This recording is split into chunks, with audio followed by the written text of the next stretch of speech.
சிவா சிவாய போற்றியே நமச்சிவாய போற்றியே. ஸ்ரீ காவேரி ஜோயிடு சங்கம் 6வது கருத்தரங்கம் ஆறாக பெருகட்டும் அப்படிங்கிற அடிப்படையில் காவேரி சங்கம் அப்படிங்கிற நேமோட இந்த சங்கம் பயணித்து கொண்டிருக்கிறது. ஃபர்ஸ்ட் நாள் வந்து ஆரம்பிக்கும் போது திங்கக்கிழமை ஆரம்பித்தோம் சந்திரனுடைய நட்சத்திரத்தில். இன்னைக்கு ஓடுற நட்சத்திரமும் சந்திரனுடைய நட்சத்திரம் தான், சரிங்களா? அஸ்த நட்சத்திரம். அஸ்தம் அப்படிங்கிறது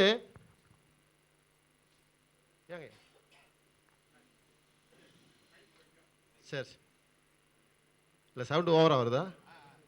ரைட், ஓகே. ஆமாம் ஆமாம். அஸ்த நட்சத்திரம் இன்னைக்கு ஓடுற நட்சத்திரம் சந்திரனுடைய நட்சத்திரம்.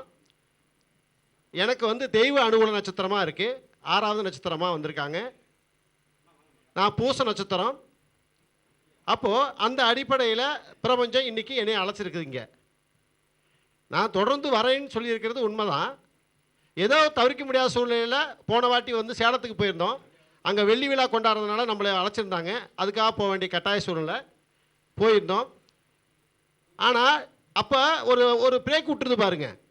நம்மளாக ஒன்று நினச்சாலும் நாமளாக ஒன்று சொன்னாலும் அது பிரபஞ்சம் என்ன முடிவு பண்ணுதோ அதுதான் நடக்கும். அந்த அடிப்படையில் இன்றைக்கி என்னை அழைச்சிட்டு வந்திருக்குது. ஏன்னா இன்றைக்கி அஸ்த நட்சத்திரம் 6வது நட்சத்திரம் தெய்வ அனுகூல நட்சத்திரம். நான் தான் வந்து துவக்கி வச்சேன், சரிங்களா? அப்போ துவக்கி வைக்கிற வாய்ப்பு யாருக்கு கிடைக்குது அப்படின்னா கேட்டால் அந்த பிரபஞ்சமே அது கொடுத்துருது நம்மளுக்கு. நாம் போய் கேட்டு வாங்க வேண்டியது அவசியம் இல்லை, சரிங்களா? அப்போது அந்த அடிப்படையில் இன்றைக்கி ஓடுற நட்சத்திரம் சந்திரன் நட்சத்திரம், பயணத்தோட நட்சத்திரம். இந்த காவேரி சங்கத்தோடைய நட்சத்திரம்னு கூட சொல்லலாம். சந்திரனா பயணம், சந்திரனா நீர், சந்திரனா தாய், சரிங்களா? அப்போது சந்திரங்கிற காரத்துவத்துக்கு சந்திரனா உணவு, சரிங்களா? இது எல்லா விஷயமும் கொடுக்கக்கூடிய ஒரு சங்கமாக தான் காவேரி சங்கத்தை பேராக வச்சுருக்காங்க. காவேரி எப்படி பெருக்கு ஓடுதோ அதே மாதிரி ஜோயிடமும் பெருக்கு வளரும் அப்படிங்கிறதுக்காக அடிப்படையில் தான் காவேரி சங்கங்கிறத உருவாக்கி வச்சுருக்காங்க. அது பிரபஞ்சம் உருவாக்கி கொடுத்தது தான். நான் சொன்ன மாதிரி அதான் அவங்களா உருவாக்கிட்டாலும் கூட பிரபஞ்ச சப்போர்ட் இல்லாமல் எந்த விஷயத்தையும் செய்ய முடியாது, ரைட்? இன்னைக்கு ஓடுற கரணம் என்ன கரணம் அப்படின்னா கரசை கரணம். என்ன கரணங்க? கரசை கரணம், சரிங்களா? அப்போது அந்த கரசை கரணமும் பாருங்கள் சந்திரனுடைய ஆதிபத்தியத்தில் தான் இருக்குது. கரசை கரணத்துக்கு அதிபதி யார்? சந்திர பகவானும் குரு பகவானும். அதுவும் பயணத்தை தான் குறிக்குது. அங்கே ஆன்மீகம் வந்துருச்சு, குரு வந்துட்டார். அப்போது இந்த சந்திரங்கிற கரணம் வந்து உங்களுக்கு அற்புதமாக ஒரு விஷயத்தை உணர்த்துது. யானை, அதுக்கு விலங்கு வந்து யானை வருது. யானை என்ன செய்யும்? யானை என்ன செய்யும்? படுத்து தூங்காது, அது பயணிச்சுக்கிட்டே இருக்கும். அதுக்காக சந்திரனுக்கு என்ன ரேகை கொடுத்துருக்காங்க? பயண ரேகை அப்படின்னு கொடுத்துருக்காங்க. சந்திரனுக்கு என்ன ரேகை கொடுத்துருக்காங்க? பயண ரேகை அப்படின்னு கொடுத்துருக்காங்க. ஒவ்வொரு கிரகத்துக்கும் ரேகை கொடுத்துருக்காங்க. அந்த ரேகை அடிப்படையில் சந்திரனுக்கு கொடுத்துருக்க ரேகை பயண ரேகை அப்படின்னு கொடுத்துருக்காங்க. இப்போ கேதுக்கு என்ன ரேகை கொடுத்துருக்காங்க? திருமண ரேகை. என்ன ரேகை? திருமண ரேகை. திருமண ரேகை கொடுத்தது எதுக்கு? கேது பகவானுக்கு. ஏன் சார் திருமண ரேகை கொண்டு கொடுத்துருக்காங்க? சரிங்களா? அதுதான் தாய், அதான் தாலி. நல்ல வச்சு புரிஞ்சுக்குங்க. அதாவது தாய் வர்க்கத்தினுடைய கதாநாயகன் யாருங்க? கேது பகவான். தந்தை வர்க்கத்தினுடைய கதாநாயகன் ராகு பகவான். அப்போ 8ஆம் வீட்டு கதாநாயகன் கேது பகவான். 8க்கு 8ஆம் இடம் 3ஆம் இடம். 3ஆம் இடம் என்னங்க? கழுத்து. அந்த கயித்தை கொண்டு போய் அந்த கழுத்தில் கட்டினாதான் திருமணங்கிற பந்தமே நடக்கும். அப்போ கேதுங்கிறது திருமணத்தினுடைய கதாநாயகன் அப்படின்னு அர்த்தம். எல்லாருமே என்ன சொல்லிட்டு இருக்கிறோம்? கேது தான் எல்லாத்தையும் வெட்டுது, கத்துது, புத்துது அப்படின்னு சொல்கிறோம். அப்படி இல்லை. தடை பண்ணுது அப்படின்னு சொல்கிறோம். அப்படி இல்லை, அதுதான் அதுக்கு கதாநாயகனே. ஜோயிடங்கிறது ரகசியம் சார். ஜோயிடங்கிறது ரகசியம். அதாவது எல்லாம் ஒவ்வொரு காரணத்துலையும் ஐயா இப்போ தமிழ்ச்சியில் ஐயா பேசினார். அதுக்கு முன்னாடி எல்லாமே இன்றைக்கி எல்லாம் திருமணத்தை பற்றி பேசினாங்க. எல்லாமே என்னத்தை? திருமண சம்பந்தமாக பேசினாங்க. செவ்வாதோஷத்தை பற்றி ஐயா பேசினார். அது திருமணத்தை தான் உபயோகப்படுது. அப்போ செவ்வாதோஷத்தை சொல்லும் போது ஒரு விஷயத்தை சொல்லலாம்னு அப்பயே நினச்சேன். அதாவது செவ்வாய் தோஷம் அப்படிங்கிறதுக்கு என்ன அர்த்தம் அப்படின்னா, செவ்வாய் தோஷங்கிறது கேதுக்கு 2லேயோ கேதுக்கு 1லேயோ கேதுக்கு 5லேயோ கேதுக்கு 9லேயோ இருந்தால் மட்டும்தான் செவ்வாய் தோஷம் வேலை செய்யும். மீதி எங்கே இருந்தாலும் செவ்வாய் தோஷம் வேலை செய்யணும்னு அவசியம் இல்லை, அவசியப்படாது. நல்லா ஃபஸ்ட்டு புரிஞ்சுக்கணும். இதில் செவ்வாய்ங்கிறது எதுக்காக கொடுத்துருக்காங்க? இரத்தக்காரகன் செவ்வாயின்றீங்க. அதனால அது ஒரு இதை சுற்றி வர எத்தனை நாள் ஆகும் அப்படின்னா, ஒரு வீட்டில் எத்தனை நாள் பயணம் பண்ணும் அப்படின்னா 48 நாள் பயணம் பண்ணும். 47 46 சொல்லுவீங்க, 48 நாள் தான் உண்மையான அக்யூட்டான பலன். என்ன காரணம் அப்படின்னா, ஒருத்தன் பரிகாரம் செய்யணும்னா அன்னைக்கே சொல்லி வச்சிருக்கான், முழு மண்டலம் செய்யி. முழு மண்டலம் எத்தனை நாளுங்க? 48 நாள். முழு மண்டலங்கிறது 48 நாள். அப்ப நீ செஞ்சீனா, அந்த 48 நாள் செஞ்சீனா, நீ பரிகாரம் ஒரு விஷயத்தை எடுக்கிறீன்னு வச்சுக்கோங்க, 48 நாள் முழுசியா செஞ்சாதான் ரத்தத்தில் கலக்குமா. எப்படிங்க? ரத்தத்தில் கலக்குமா. அப்ப ரத்தத்தில் கலக்கும் போது தான் நீ அதுக்கு அடிக்ட் ஆவியா. அப்பதான் அந்த விஷயம் நிவர்த்தி ஆகுங்கிறதுக்காக தான் 48 நாள் செய்ய சொல்லியிருக்கான். ரத்த சம்பந்தமான விஷயம் பரிகாரங்கிறது இதை தான் கொடுத்துருக்காங்க. அதே மாதிரி 28 நாள் 28 டிகிரியில் இதாகும். அப்போ 28 டிகிரியில் உச்சமாகறப்போ செவ்வாய், அது ஏன் 28 டிகிரி கொடுத்தாங்க அப்படின்னு கேட்டீங்கன்னா, ஒரு பெண் மென்சஸ் ஆகணும்னா 28 நாள் ஆகணும். எத்தனை நாளுங்க? 28 நாள் ஆகணும். சரிங்களா? ஐயா சொன்னார் செவ்வாய் பூப்பு அடையிறதுக்கு அப்படின்னு சொல்லி, அருமையாக சொன்னார். உண்மையாலுமே ஆமாம். செவ்வாய்னா ரத்தம். அந்த பொண்ணு பூப்படைகிறது என்னங்க? செவ்வாய் தானே. பூப்படைன்னு சொன்னார். அந்த பொண்ணு பூப்படைன்னு தான் சொல்கிறோம். நம்ம அதைத்தான் பூன்னு சொல்லி வச்சாங்க முழுக்க. மிக அற்புதமாக ஒவ்வொரு சூட்சம கருத்துக்களும் மிக அற்புதமாக நிறைய விஷயம் இருக்குது. இதில் நம்மளுக்கு புரிதல் இல்லை, அவ்வளோதானே தவிர மற்றபடி எதுவும் கிடையாது. அப்போது நம்ம இப்போ கரசேகரணம்னு சொன்னேன், அதுக்குள்ளே இங்கே வந்துட்டேன். கரசேகரணம் சொன்னேன். இந்த கரசேகரணத்துக்கான பவர் என்ன அப்படின்னு கேட்டால், பயணத்துக்கான கரணம். அற்புதமாக ஒரு விஷயத்தை அதுக்குள்ளே சொல்லி வச்சுருக்காங்க. குழந்தை பாக்கியம் இல்லாதவங்க கரசேகரணத்தில் இன்னைக்கு தாமத்தியம் பண்ணால் நிச்சயமாக குழந்தை பாக்கியம் கிடைக்கும். அதோட கூட ஒன்று சேர்த்துக்கணும். என்னதுங்க? சுவாதி நட்சத்திரமும் என்னங்க? சுவாதி நட்சத்திரமும் கரசேகரணமும் வர நாளில் முகூர்த்தம், சாந்தி முகூர்த்தம் குறித்து கொடுங்க. மிக அற்புதமாக குழந்தை கிடைக்காதவன் தான் குழந்தை கிடைக்கும் அப்படிங்கிறது ஊச்சிதமான பாயிண்ட். சரிங்களா? அப்போ அந்த குழந்தை பாக்கியத்துக்கு எவ்வளவு விஷயமா அவங்க கண்டுபிடிச்சு வச்சிருக்காங்க. ஏன் சார் இதுக்கு கொடுத்து வச்சுங்க? டெஸ்டிஓபி பயன்படுத்தணும் அப்படின்னா குழந்தையே இல்லை, அவங்களுக்கு குழந்தை பாக்கியமே இல்லை. டெஸ்டிஓபி வைக்கிறப்போ கரசேகரணத்துக்கு வச்சு பாருங்க, நிச்சயமா அந்த குழந்தை பாக்கியம் கிடைச்சிடும். இப்போ குழந்தைய அவங்களுக்கு எந்த வகையிலையும் உடல்ல பாக இல்லை அப்படின்னு சொல்லிட்டாங்க. அப்போ ஒரு டெஸ்டிஓபி வைக்கணும்னு நினைக்கிறீங்க, அதுவாச்சும் ஊச்சிதமாக நிற்கணும்ல, அந்த கரு நிற்கணும்ல. அந்த காரணம், அந்த சுவாதி நட்சத்திரமும் கரசேகரணமும் வரனால அந்த பாயிண்டை வச்சு பாருங்க, மிக அற்புதமாக குழந்தை இல்லாதவங்களுக்கு குழந்தை கிடைக்கும் அப்படிங்க அர்த்தம் உண்டு. இது மிக துல்லியமான பாயிண்ட். சரிங்களா? அப்போ ஒரு விஷயத்த மிக அற்புதமாக அந்த கரசேகரணத்துக்குள்ள இருக்கு. நில சம்பந்தமான இயக்கங்கள் பண்ணும்னால் கரசேகரணத்தை பண்ணுங்க, சூப்பராக இருக்கும்.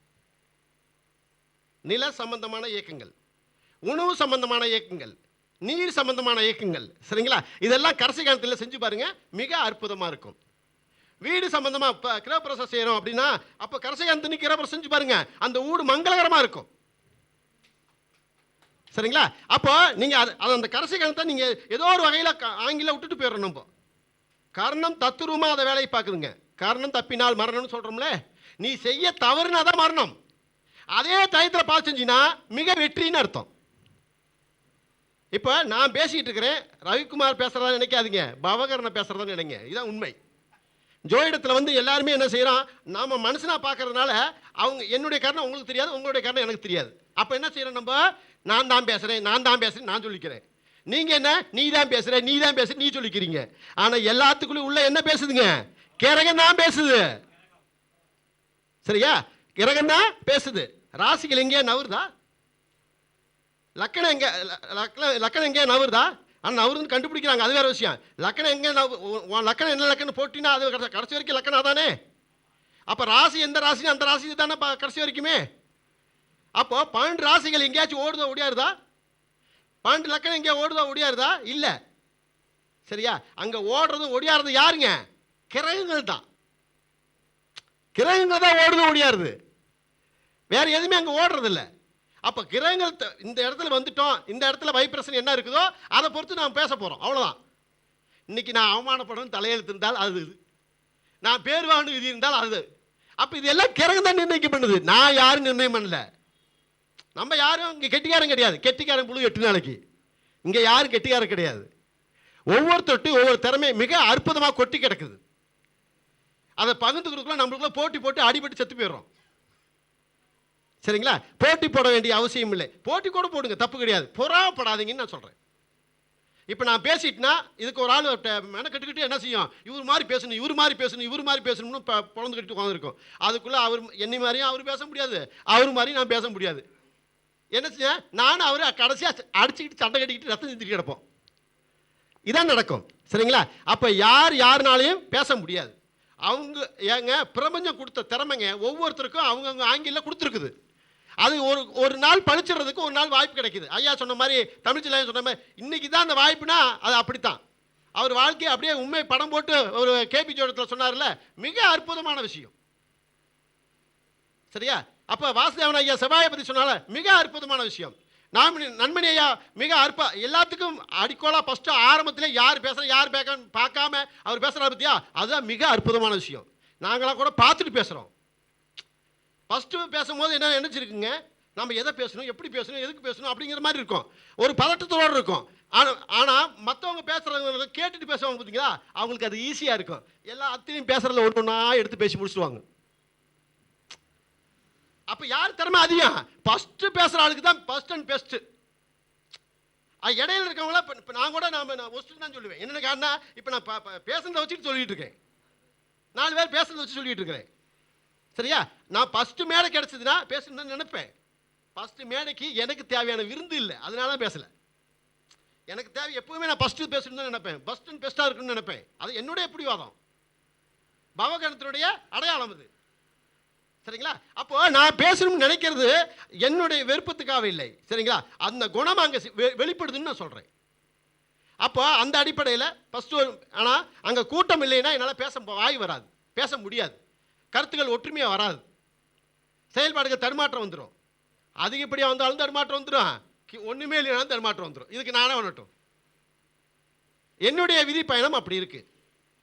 சரிங்களா? அப்போ அதாவது பவகணத்தில் இருந்தால் ஒரு பதட்டம். சரிங்களா?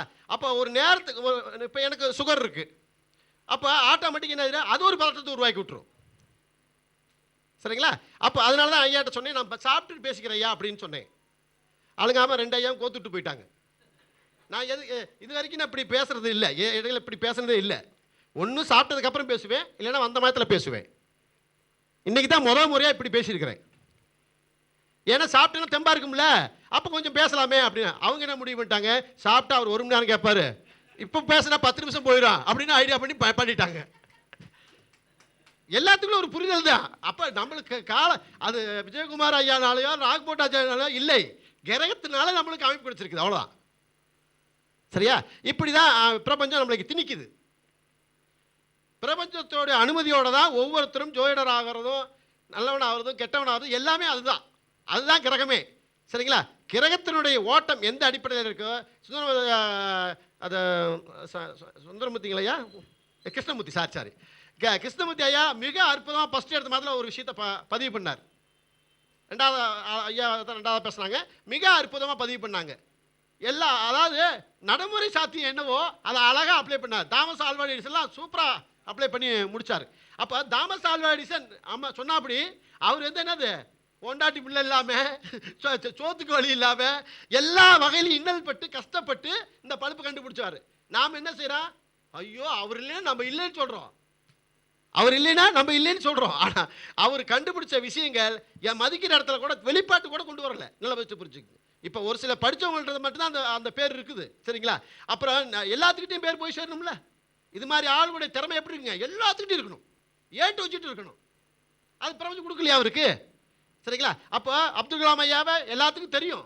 சரியா? தெரியும்னா ஆனால் அவர் பேர் சொன்ன அளவு கூட அவங்கள பேர் சொல்லல. நல்லா வச்சு புரிஞ்சுக்கு. அப்போ அவங்கெல்லாம் என்னது, புகழ் பெற்றவங்கன்னு அர்த்தம். புகழ் என்றால் என்ன ஒரு கேள்வி இருக்கு சார். புகழ் என்றால் என்ன, யாரா பதில் சொல்ல முடியுமா? புகழ் என்றால் என்ன, ஏன் அந்த புகழ்ங்கிற வார்த்தைக்கு வந்துச்சு?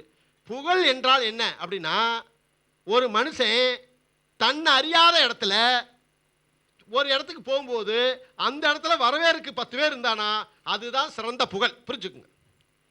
எனக்கு எந்த ஊரும் யாரும் தெரியாது. நான் ஒரு முறை வேலூருக்கு போயிருந்தேன். யூடியூப்ல பேசியிருக்கிறேன். அவங்க என்ன செஞ்சாங்க, நான் ஒரு மீட்டிங்க்கு போயிருக்கிறேன், வேலூர் ராயவேலூர் சென்னைக்கு பக்கத்தில் இருக்குல்ல, அங்கே போயிருக்கேன். அங்கே ஒருத்தர் காரில் வந்துட்டு இருந்தார், வந்து நிறுத்திட்டாரு. நான் அங்கே நின்று பேசிகிட்டு இருக்கிறேன். இது மாதிரி சார் எங்கே கருத்தாக இருக்குது, நான் வரணும் அப்படின்னு சொல்லி கேட்குறேன். அவர் ஒன்றா சொன்னார், சார் ரவி ஜெயக்குமாரா நீங்கள், சரி உங்களெல்லாம் எங்கே பார்ப்பீன்னு நினைக்கல, அப்படி இப்படின்னு பெருமையாக பேசிட்டு அவர் காரிலே கூட்டி கொண்டு போய் மீட்டிங்கில் விட்டுட்டு மறுபடியும் அவரே ஃபோன் பண்ணி மறுபடியும் அதே காரில் கூட்டி வந்து விட்டுட்டு போனார். இதுதான் பெருமை, இதுதான் புகழ். நல்லா ஃபஸ்ட்டு புரிஞ்சுக்குங்க. ஆமாம், இது நான் நினைக்கவே இல்லையே. எதிர்பாராமல் நடக்கிறது தான் புகழ். சரியா? அப்போ தன்னை அறியாத ஒரு இடத்துல போய் 4 பேர் பாராட்டும்படி ஒரு நிகழ்வு நடக்குதுனால் ஆட்டோமேட்டிக்காக அந்த புகழ் வந்து சேர்ந்துருது. நம்மளுக்கு கிடைக்க வேண்டிய விதி இருந்திருக்குது. நான் ஃபர்ஸ்ட்ல இருந்து இங்கேருந்து போக வரைக்கும் நொந்து நோக்காடாகி போகிறேன். அப்போ கஷ்டப்பட்டதுனால தான் புகழ் கிடைக்குதுங்கிறான். ஒரு விஷயத்தை நம்ம ஒருவேளை நான் ட்ரெயினில் இங்கேருந்து நடந்து ஒரு பஸ்ஸில் போனேன், அவன் இறக்கி விட்டு அடுத்த பஸ் போகுன்னா பஸ்ஸு போகாதுங்கிறான். நடந்து தான் போகணும். நடந்து ரயில்வே ஸ்டேஷன் எப்படா போகிறது, வேணாம் போயிடலாமா திரும்பி போயிடலாமா அப்படின்னு பார்த்தேன். ஒரு 4 பேர்த்துக்கிட்ட தேக்கி பார்த்தேன், 4 பேர் நிற்கவே இல்லை. அப்போ என்ன செய்வோம், போகலான்னு என்ன வருமா, வேணாம் அப்படி வந்துடலாம் அப்படின்னு திரும்பி வரும். நான் வேணாம் திரும்புறப்ப அவர் கூப்பிட்றாரு, எங்கே யார் கூப்பிட்டாரோ அவர் அங்கேருந்து கூப்பிட்றாரு மறுபடியும் ஃபோனில். இல்லை சார் நான் வந்துட்டேன் சார், வந்துடுறேன் அப்படின்ட்டு அந்த வார்த்தையை சொல்லிட்டு தான் நான் பயணம் பண்ணி மறுபடியும் போகிறேன். அப்போ போகிறப்ப அந்த இடத்துல ஒரு நிகழ்வு நடந்து என்னையே கூட்டி வருது. அப்போது நிகழ்வுகள் மிக அற்புதமாக ஜோதிட கலையில் பூந்து விளையாடுது அப்படிங்கிற அர்த்தம் உண்டு. அதாவது இப்போ நிறைய பேர் பொருத்தம் பார்க்குறீங்க. இந்த பொருத்தத்தில் நான் ஒரு வித்தியாசமான பொருத்தத்தை சொல்கிறேன், பதிவு பண்ணுறேன். நீங்கள் பதிவு பண்ணி வச்சுக்கோங்க. இது வாழ்க்கை ரொம்ப தேவைப்படும் கண்டிப்பாலுமே. நான் எப்போ ஒரு கருத்து பேசினாலும் ஒரு முக்கியமான ஒரு கருத்து உங்களுக்கு போய் சேரணுங்கிற நோக்கத்தோடு தான் நான் பேசுவேன். சரிங்களா? அப்போது கர்ணங்கிற ஒரு விஷயத்தில் அதை அறிமுகப்படுத்திட்டேன், சொல்லிட்டேன், ஓகே, ஒன்று விட்டுருங்க. இப்போ திருமணங்கிற சடங்குக்கு முக்கியத்துவம் என்ன அப்படின்னு கேட்டீங்கன்னா, தாம்பத்தியம் முக்கியத்துவமானது. தாம்பத்தியம் இல்லைன்னா திருமணங்கிற சடங்குக்கே பேர் இல்லை. அங்கே திருமணங்கிற ஒரு விஷயத்துக்கு நீ பொருத்தம் பார்க்க வேண்டிய அவசியம் இல்லை. சரிங்களா? எதுவுமே பார்க்க தேவையில்லை. தாம்பத்தியம் நல்லா இருந்தால் மட்டும் தானே நீ திருமணங்கிறத பண்ணி வைக்க முடியும். தாம்பத்தியம் இல்லாமல் இருந்தால் திருமணம் பண்ணி வச்சு என்ன புண்ணியம், நல்ல பெஸ்ட்டை புரிஞ்சுக்கணும். அதே மாதிரி வீரியம் இல்லாமல் இருந்து திருமணம் பண்ணி வச்சு என்ன புண்ணியம். தாம்பத்தியம் வேணும், வீரியம் வேணும். இந்த 2 இருந்தால் மட்டும்தான் திருமணத்துக்கான விஷயத்தை அடுத்தது எடுக்க ஆரம்பிக்கணும். பொருத்தம் பார்க்க போகணும். நாம் எல்லாமே என்ன செய்கிறோம், பொருத்தத்தை ஃபஸ்ட்டு பார்த்துடுறோம். சரியா? அப்புறம் பண பொருத்தத்தை பார்த்துடுறோம். என்ன பொருத்தத்தை? பண பொருத்தத்தை பார்த்துடுறோம். மன பொருத்தத்தை பார்த்துடுறோம். சோசியர் எனக்கு தேவையான பணம் இல்லையே அப்படின்னு சொல்லி அவர் பொருத்தத்தை பார்க்குறாரு. சரியா? அவங்க என்ன செய்கிறாங்க, எனக்கு சொத்துக்கு தகுதியான வகையில் அவங்க இல்லையே அப்படின்னு அவங்க அந்த பொருத்தத்தை பார்த்துடுறாங்க. அப்போ நாம் பார்க்குற திருமண பொருத்தம் அந்த இடத்துல தோற்று போயிடுது. சரிங்களா? அப்போ இந்த திருமண பொருத்தத்துக்கு முக்கியமாக வீரிய பொருத்தம், தாம்பத்திய பொருத்தம் முக்கியமானது. தாம்பத்தியத்தினுடைய கதாநாயகன் யார்? தாம்பத்தியத்தினுடைய கதாநாயகன் யாரு? சுக்கிர பகவான். சரிங்களா? வீரியத்துக்கு கதாநாயகன் யாரு? செவ்வாய் பகவான். அப்போ இந்த செவ்வாய் இது 2க்கு தடகாரகன் யாரு? கேது பகவான். அப்படிதானே விளக்கம் இருக்கு. அப்போ செவ்வாயோட கேது சேர்ந்தாலோ, சரிங்களா, செவ்வாயோட கேது சேர்ந்தாலோ அப்போ அது வீரியம் இல்லாமல் போயிடும் அப்படின்னு அர்த்தம் உண்டு. வீரியத்தன்மை குறைஞ்சிடும், வீரியத்தன்மை இருக்காது அப்படின்னு கூட சொல்லலாம். நல்ல பெஸ்ட் புரிஞ்சுக்கு. செவ்வாய் கேது பார்த்தாலோ, பார்க்கறத நான் எடுக்க மாட்டேன். செவ்வாய் கேது சேர்ந்தாலோ, செவ்வாயிலிருந்து கேது, கேதுலேருந்து செவ்வாய் 1, 5, 9 இருந்தாலோ, 2 இருந்தாலோ, இந்த மாதிரி இருந்தால் வீரியத்தன்மை குறைவாக இருக்கும்னு அர்த்தம் அவங்களுக்கு. அப்போ இப்படி பார்த்துட்டு அப்போ பொருத்தும் போது அது மாதிரி ஆங்கிலில் பொருத்தினா தானே அவங்களுக்கு சரியாக இருக்கும். ஒருத்தருக்கு வீரியம் நல்லா இருக்கிற மாதிரி ஆக்கிவிட்டு ஒருத்தருக்கு வீரியம் கம்மியாக ஆகிக்கிற மாதிரி ஆயிடுச்சுன்னா என்ன செய்ய முடியாது, அவங்க நினச்சிருக்க மாட்டாங்கன்னு அர்த்தம். சரிங்களா? இப்போ இது வீரியத்தன்மை ஃபஸ்ட்டு பார்க்கணும். அதுக்கப்புறம் தாம்பத்திய சுகத்தை பார்க்கணும். சரிங்களா? தாம்பத்திய கதாநாயகன் சுக்கிர பகவான் சொல்லிட்டீங்களா? அப்போ மீதி இருக்கிற 8 கிரகங்களும் கூட இருந்தால் என்ன நிலைமையில் இருக்கும் அப்படிங்கிறத நான் தெரியப்படுத்துகிறேன். சரிங்களா? அப்போ சுக்கிரன் ஒரு கிரகம். ஃபஸ்ட்டு சுக்கிரனோட சூரியன் சேர்ந்தா என்ன இருக்கும் அப்படின்னு பார்க்கணும்ல. ஆமாம், சுக்கிரம் சூரியன் சேர்ந்துருந்தா என்ன செய்யுது, அஸ்தமனம் ஆயிடுது. ஒன்று அது ஒன்று. ரெண்டாவது நம்ம அந்த சூரியனோட சேர்ந்துருந்தா என்ன, சூரியனுங்கிறது என்னங்க, சிவனுடைய கிரகம், சிவன். அப்போ அவர் என்னது, ஆன்மீகத்திலே இருப்பார் அப்படிங்க அர்த்தம் உண்டு. அப்போ நேர்மை பார்ப்பார், நேர்மை கையாளுவார். நேர்மையாக இருக்கிற பவர் யாருக்கு உண்டு, சூரியனுக்கு உண்டு. ஆனால் தாம்பத்தியத்துக்கு நேர்மை தேவையில்லை. சரிங்களா? அப்போ அவங்க என்னது, ஒரு தாம்பத்தியத்தில் கொஞ்சம் குறைவுத்தன்மை இருக்கும்னா இருக்கும். யார்கிட்ட? சூரியனும் சுக்கிரனும் சேர்ந்தவங்கள்ட்ட தாம்பத்திய தன்மை அவ்வளோ அட்டகாசமாக இருக்காது அப்படின்னு அர்த்தம். அதே மாதிரி சுக்கிரன் சந்திரனோட இணைஞ்சால், சுக்கிரன் சந்திரனோட ஆயக்கலை 68லுமே சொல்லுவாங்களே, ஆயக்கலை 68 இதுவுமே என்ன செய்வாங்க, இந்த தாம்பத்திய உறவுகளை பயன்படுத்துவாங்கன்னு சொல்லுவாங்க. 68 கலையும் பயன்படுத்துறாரு அப்படின்னு சொல்லுவாங்க. அப்படி பயன்படுத்துறவங்க தான் சுக்கிரனும் சந்திரனும் சேர்ந்திருந்தா. சந்திரங்கிறது மனோகாரகன், சந்திரன் என்னது மனசுக்காரகன், சுக்கிரன் காமகாரகன். இது ரெண்டும் ஒன்று சேர்ந்துட்டா தாம்பத்திய கலையில பூந்து விளையாடுவாங்க. அவங்க தாம்பத்திய சுகம் அவங்களுக்கு தான் உட்படுத்தப்பட்ட மாதிரியே செய்வாங்க. சரிங்களா, அந்த அளவுக்கு ருசிச்சு செய்வாங்க. சரிங்களா, அப்படி இருக்கிற பவர் அவங்களுக்கு உண்டு. அப்ப இவங்க தாம்பத்தியத்துக்கு உட்பட்டவங்கன்னு அர்த்தம், மதிக்கிறவங்கன்னு அர்த்தம். ரைட்டா, ஓகே. அடுத்தது சுக்கிரனும், அடுத்தது என்ன, செவ்வாய். சுக்கிரனும் செவ்வாயும் சேர்ந்துச்சுன்னா என்ன செய்யும் அப்படின்னு கேட்டீங்கன்னா, செவ்வாங்கிறது யார், வீரியக்காரகன் சொல்றோம். சரிங்களா, அப்ப அதே அந்த வீரியக்காரகன் அதோட சேரும்போது அது வேலையை செய்யறதுல குறியா இருக்கும். சரிங்களா, அதாவது அதை பத்தி விஷயங்களை எதுவும் கண்டுக்காது. யாரை பத்தியே, மனைவி பத்தி விஷயங்களை எதுவும் கண்டுக்காது. சரிங்களா, அது ஒரு தேவையை அப்டேட் என்னது, ஒரு நாளைக்கு 3 முறை 4 முறை தாம்பத்தியம் செய்யணும் அப்படிங்கிற ஈடுபாடு அதிகமா இருக்கும். யார்கிட்ட, செவ்வாய்கிட்ட. வீரியம் தானே அதிகமா இருக்குது. அது வேலைக்கு தொழிலுக்கு எல்லாத்துக்கும் எது தேவை, வீரியம் தேவையா இல்லையா? அப்ப அந்த வீரிய பவர் இருக்கனால அது என்ன செய்யும், தான் செய்யறதுல குறியா இருக்கும் ஒண்ணு. அதே சமயத்தில் மற்றவங்க மேல கேர் பண்ணாது, அக்கறை எடுத்துக்காது. அவங்க உடல்நிலை கெட்டு போயிருக்கா, இல்லை பாதிப்பு இருக்குதா அப்படிங்கிறதுலாம் அதுக்கு தேவையில்லை. அது ஒரு நாளைக்கு 5 முறை தொடர்பு பண்ணணும்னா பண்ணணும். அப்படி இருந்தாலும் மட்டும் செவ்வாய்க்கு பிடிக்கும், இல்லைன்னா பிடிக்காது. அடுத்தது சுக்கிரனோட புதன் சேர்ந்தா, செவ்வாய்க்கு எடுத்து ராகுவா, ராகு சேர்ந்தா என்ன அப்படின்னு கேட்டீங்கன்னா இதுவும் அதே கதி தான். ஆனா இது என்ன செய்யும், இவர் அவரோட தொடர்பு பண்ணுவார், நல்லா வச்சுக்குவார். ஆனா பட் அதே சமயத்தில் மனைவி இருக்க இன்னொரு மனைவியை தேடுவார். இது போகக்காரன் இல்ல, யாருங்க, போகக்காரகன். அவர் என்ன, ஒரு மனைவி இருக்க இன்னொரு மனைவியை தேடுவார் அப்படிங்கிற ஒரு பவரை அதை எடுத்துக்கும். அது ராகுகளுடைய காரத்துக்கும் அப்படிங்கிற அர்த்தம் உண்டு. அடுத்தது சுக்கிரனோட குரு சேர்ந்தா, சுக்கிரன் குரு சேர்ந்துச்சுன்னா என்ன செய்ய, நீ அதாவது காரணம் காட்டும். என்ன காட்டும், இன்னைக்கு சஷ்டி, இன்னைக்கு அமாவாசை, இன்னைக்கு திதி அப்படி சொல்லி காரணம் காட்டி அந்த வாழ்க்கையில அவர் இடர்பாடு இருக்காது, ஒதுங்கி போயிடும். அப்ப சுக்கிரனும் குரு சேர்ந்தா என்ன செய்ய, நல்ல நாள் நல்ல நேரம் பார்க்கும். சரிங்களா, அப்ப தாம்பத்துக்கு நல்ல நேரம் பார்த்தா விளங்குமா, விளங்காது. அதனால அந்த தாம்பத்திய வாழ்க்கை கெட்டு போயிருங்கிறான். சரிங்க, அடுத்தது சுக்கிரன், சனி பகவான்.